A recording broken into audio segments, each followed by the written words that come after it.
just here. Just Yeah, press start. okay. So, Amazon really does love Java. Java is a very big thing inside Amazon. Thousands of services run Java every day. It's easily the most widely used implementation technique for these very, very large scale giant services.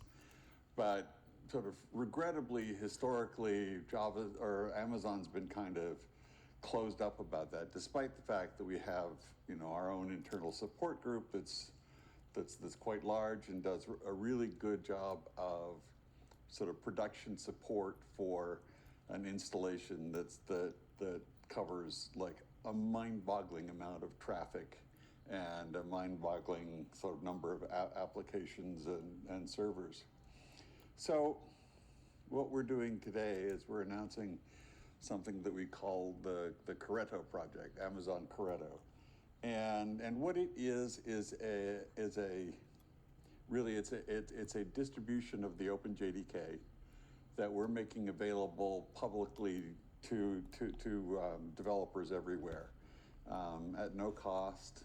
And we're doing multi-platform builds, so it's not just like inside the Amazon cloud, and it's not just the Amazon flavors of Linux. It's kind of everything.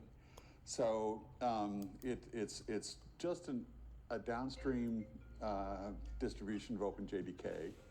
It is literally the platform that Amazon runs on, or an awful lot of the services run on, and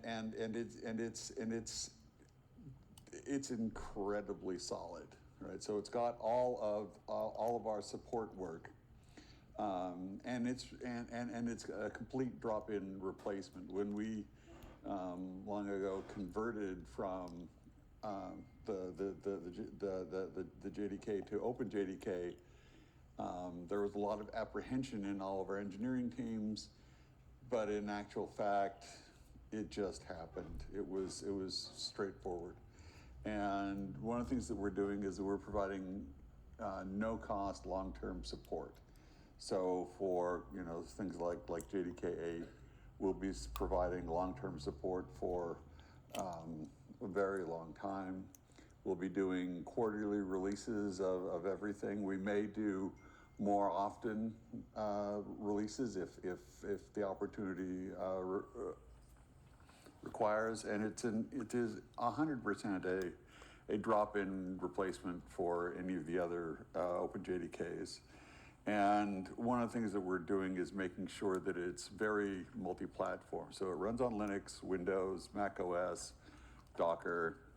We're making versions available and builds available so that developers can run it on their own systems. You can run it on your laptop. You can run it inside your own data centers. You can run it wherever you want. And we're doing a fairly long list of Linux distributions. We're certainly doing Amazon Linux and Red Hat and Ubuntu. And those ones are what's going to start out, pretty much now. So if you go to our website, the preview is up there already. And when I say preview, the preview quotes are mostly about the packaging. It in fact is the release that Amazon runs on. And there are builds for Amazon Linux and Windows and Mac OS and Docker. The Docker coverage right now is a little sketchy. There's a little more assembly required than there ought to be, but that's getting fixed. And then by the beginning of next year, we'll be making that generally available, and that will have long-term support till at least 2023. And by then we'll have added support for Canonical's Ubuntu and RHEL. In actual fact, the ones that it actually runs on and the ones that we will officially support, the official support tends to lag what it actually